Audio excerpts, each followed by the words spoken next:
बिस्मिल्लाहिर्रहमानिर्रहीम अस्सलामुअलैकुम। आज मैं आपके लिए लाई हूँ ज़बरदस्त खलीफा नान खताई की रेसिपी, जो बेहद मशहूर है। और नान खताई इनको कहते हैं और बाज़ लोग इसको खलीफा नान खताई भी कहते हैं। तो घर की चंद चीज़ों से हम 3 या 4 चीज़ों के साथ बहुत जल्द आसानी के साथ हम इसको बनाएंगे और बहुत मज़े के बनकर तैयार होते हैं। तो इसको बनाने के लिए हमने एक बोल लिया है, इसके ऊपर हमने एक छन्नी रख ली है और 1 कप मैदा का लिया है। आप कोई सा भी कप ले लें या आप टी कप भी वो भी इस्तेमाल कर सकते हैं। 1/4 टीस्पून इसके अंदर मैंने बेकिंग सोडा यानी कि मीठा सोडा ऐड किया और 1/4 टीस्पून ही नमक का ऐड किया है। अगर आप बेकिंग सोडा नहीं इस्तेमाल करना चाहते तो 1/4 टीस्पून आप बेकिंग पाउडर का भी इस्तेमाल कर सकते हैं। दोनों चीज़ों में से एक चीज़ आपने लेनी है। तो इन तमाम चीज़ों को अच्छे से छान लिया, इसको साइड पे करके। तो सेकंड स्टेप है, हमारा एक बोल लिया, इसके अंदर मैंने आधा कप बनास्पति घी का लिया है। अगर आप देसी घी लगाएं तो फिर और भी इसका फ्लेवर अच्छा होगा, लेकिन ये डालडा घी है तो डालडा घी से भी अच्छे ही बनते हैं। और 3/4 कप मैंने इसके अंदर डाल दिया है पाउडर शुगर का, यानी चीनी को लेके मैंने पीस के इसके अंदर ऐड कर दी है 1/4 कप। इन दोनों चीज़ों को 1 या 2 मिनट के लिए हमने अच्छे से बीट करना है, ताकि ये थोड़ा सा फ्लफ़ी हो जाए और मिक्स हो जाए। अच्छे से मिक्स हो गए हैं। और जैसे ये मिक्स होए, अगर आपके पास बादाम है तो आप वो भी छोटे छोटे कटिंग करके इसके अंदर साथ ही ऐड करते। बेसिक खलीफा नान खताई में बादाम जाते हैं, लेकिन मैंने ऐड नहीं किए।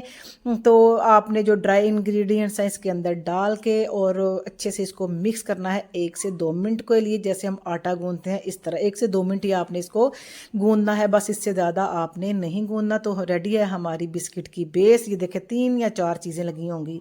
तो अब हम इसको तैयार करेंगे। हम विदाउट ओवन बना रहे हैं, हम इसको पतीली में कढ़ाई में बनाएंगे। आप इसको पतीले में भी बना सकते हैं या आप इसको तवे पे भी बना सकते हैं। तवे पे भी आसानी के साथ ये बन जाते हैं। तो हमने ये पिज़्ज़े की ट्रे थी वो मैंने इस्तेमाल की है। इसके ऊपर हल्का सा ऑयल लगा लें या बटर पेपर है तो वो लगा लें, लेकिन ज़रूरी नहीं कि बटर पेपर लगाएं, हर घर में बटर पेपर नहीं मौजूद होता। तो आप पिज़्ज़ा ट्रे की बजाय अगर आप कोई सी भी पतीली का ढक्कन है वो भी आप उसको ग्रीस कर सकते हैं ऑयल की मदद से। तो आपने थोड़ा थोड़ा पोर्शन लेना है डो का।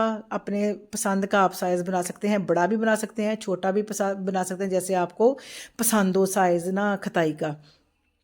तो तमाम को हमने गोलाई में बना के बहुत ज़्यादा इसका बड़ा साइज़ करेंगे तो फिर ये पकने के बाद और भी ज़्यादा बड़ा साइज़ हो जाएगी और फूल जाएगी। तो सिंपल एक अंडा लिया है, इसके अंदर कुछ भी ऐड नहीं किया। अच्छे से फेंट के हमने अंडे को इसके ऊपर ब्रश की वजह से अच्छा सा आपने भर के लगाना है, ताकि इसके ऊपर खूबसूरत सा कलर आ जाए। और कढ़ाई को मैंने चूल्हे के ऊपर रख दिया हुआ है प्री हीट होने के लिए। 10 से 12 मिनट प्री हीट हो चुकी है। और अब हम इसकी मीडियम टू लो फ्लेम के ऊपर इसको कवर करके 20 से 25 मिनट हम इसको बेक करेंगे। अगर 20 मिनट के बाद आपने इसको ज़रूर चेक करना है। अगर ना इनका कलर सही आया हो तो आपने 5 मिनट और इसको बेक कर लेना है। तो 25 मिनट के बाद मैंने ये देखा, बिल्कुल परफेक्ट हमारा कलर भी आ चुका था और सेम इसी तरह के हमें चाहिए थे।